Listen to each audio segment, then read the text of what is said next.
नमस्कार दोस्तों, स्वागत करता हूँ राहुल कौशिक आरके पे सभी का। दोस्तों, आपने वो कहावत तो सुनी होगी कि किसी बच्चे को उसके दोस्तों ने क्रिकेट में बैटिंग नहीं दी तो अपने पापा को बोलकर अपना ही बैट विकेट खुद ले आया और खुद की ही टीम बनाई और पूरा दिन बैटिंग किया।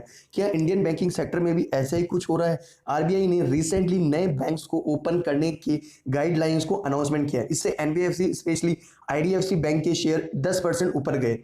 इस न्यूज़ का बहुत बड़ा इम्पैक्ट पीएसपीज यानी पब्लिक सर्विस बैंक्स पर हो सकता है।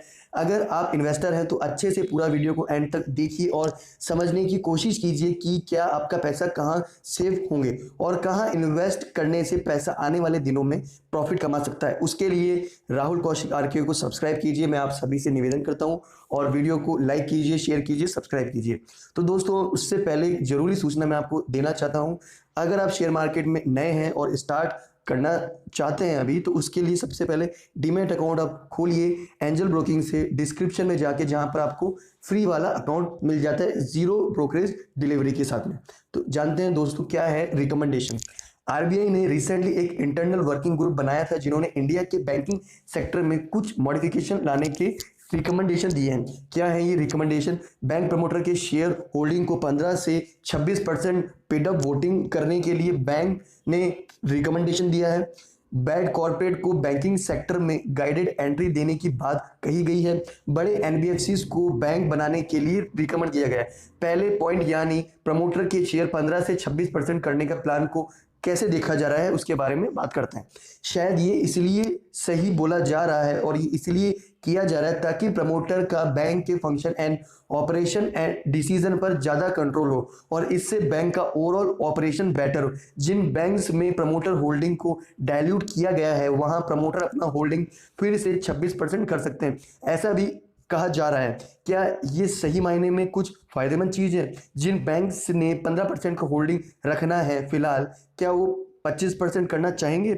अगर ऐसा हुआ तो बायबैक उनको करना पड़ेगा और वो कॉस्टली साबित हो सकता है, स्पेशली उन पीएसबीज के लिए जिन्होंने पिछले 3 से 4 क्वार्टर्स में कोई मुनाफा नहीं कमाया है। शायद ये डिसीजन लॉन्ग टर्म में उतना इफेक्टिव नहीं हो दोस्तों, लेकिन 26% होल्डिंग करने के लिए ओवरऑल बैंकिंग परफॉर्मेंस अगर बेहतर होता है तो ये पीएसबी को भी सोचने वाली बात होगी। दूसरा पॉइंट है कॉर्पोरेट को बैंक खोलने का परमिशन देना।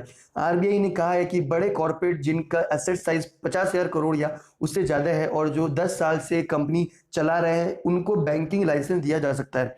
प्रोवाइड के अनुसार सारे बैंकिंग रेगुलेशन को वो फॉलो करे। दोस्तों, मैंने कुछ ही दिनों पहले ये भी बोला था कि वो दिन दूर नहीं है जब रिलायंस इंडस्ट्रीज अपना बैंक भी लॉन्च करेगी और इंडिया के बैंकिंग सेक्टर में एक बहुत बड़ा रिफॉर्म आएगा। शायद ये डिसीजन उसी की तरफ इशारा दे रहा है। इंडिया के टॉप 10 कंपनीज मार्केट के अकॉर्डिंग मैं आपको बता रहा हूँ। Reliance industries, Tata consultancy services, HDFC bank, Hindustan Unilever, HDFC, ICIC bank, Kotak Mahindra bank, HCL technologies and Bharti Airtel. अब इसमें से 4 तो खुद ही बैंक है, बाकी 6 में से हिंदुस्तान यूनिलीवर एक ग्लोबल कंपनी है जिसको इंडिया के ब्रांच बैंकिंग में कितना इंटरेस्ट होगा ये देखने वाली बात है। एयरटेल एक ऐसी कंपनी है जो already digital payment and digital wallet का बिजनेस में घुस चुकी है। अगर गवर्नमेंट रेगुलेशन से इनको बैंक बनाने का मौका मिलता है तो मुझे ऐसा लगता है कि वो इस डिसीजन को पॉजिटिव लेंगे। और रही बात रिलायंस की, तो रिलायंस ऑलरेडी व्हाट्सएप यानी फेसबुक के साथ कोलैबोरेट कर चुका है। व्हाट्सएप ने अपना पेमेंट सिस्टम भी चालू कर दिया है, पर वो मात्र अभी कुछ लोगों के लिए है।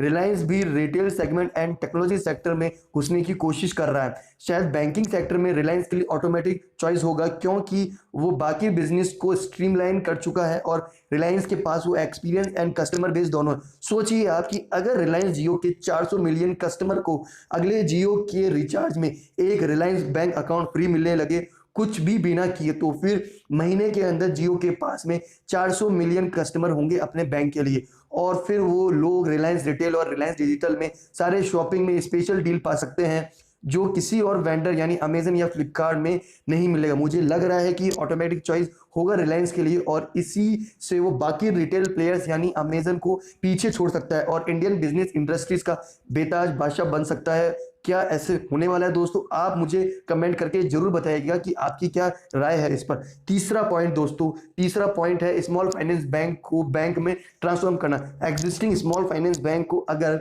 बैंकिंग लाइसेंस के लिए अप्लाई करना है तो उनके लिए 2 पॉइंट्स हैं।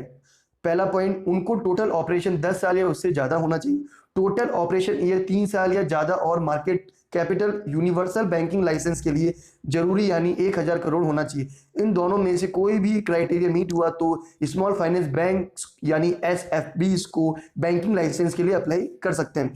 IWG यानी आरबीआई वर्किंग कमेटी ने भी ये सिफारिश की है कि यूनिवर्सल लाइसेंस बैंकिंग के लिए 1000 करोड़ वर्किंग कैपिटल का रिक्वायरमेंट कर दिया जाए। अभी वो 500 करोड़ है। क्या होने वाला है आगे?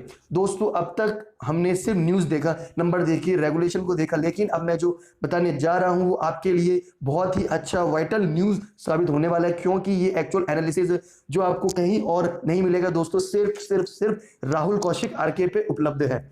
इंडिया में जितने भी पीएसबीज यानी पब्लिक सर्विसेज बैंक 12 हैं, उनमें से टॉप 4 बैंक की हालत अच्छी है। इन 4 पीएसबीज में टोटल एसेट्स का 75% रिप्रेजेंट करता है। बाकी 8 बैंक की हालत ऐसी है कि वो एवरेज रिटर्न ऑन एसेट 0.18% है और एवरेज रिटर्न ऑन इक्विटी 4.57 है। आप समझ सकते हैं कि इन बैंक्स के क्या हाल है, कितना डेंजरस है ये बैंक।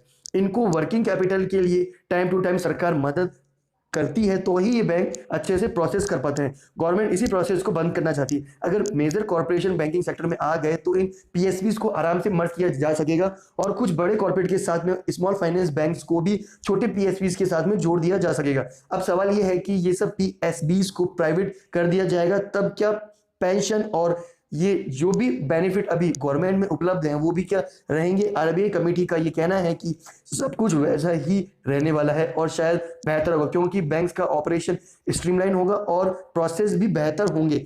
बैंक्स में मॉडर्न टेक्नोलॉजी का इम्प्लीमेंटेशन होगा और कस्टमर बढ़ेंगे और नेचुरली हेल्थ बेटर होगा देश की इकोनॉमी का।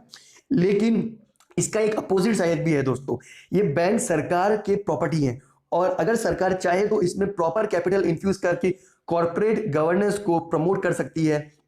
इन बैंक के वर्किंग आवर्स और वर्किंग मेथड को बदलकर अगर सरकार इनके प्रॉफिटेबल बनाती है, उसके बाद प्राइवेट बैंक को मार्केट में लाती है तो शायद मर्जर करने की जरूरत ही नहीं पड़ती और तब मार्केट में बहुत सारे प्लेयर होने की वजह से कंपटीशन अच्छा ही होता और सर्विसेज भी बेहतर होती और आम जनता को उसको फायदा होता। वरना अगर सब कुछ प्राइवेट पार्टीज के हाथों में चला जाएगा तो क्या पता नए बैच ऑफ एम्प्लॉयज को पेंशन की सुविधा ना मिले, बेनिफिट कम हो जाए, क्योंकि सबको पता है कि प्राइवेट जॉब की हालत अभी कैसी है। स्पेशली वर्क फ्रॉम होम के बाद भी ऑफिस और घर में कोई फासला नहीं बचा है।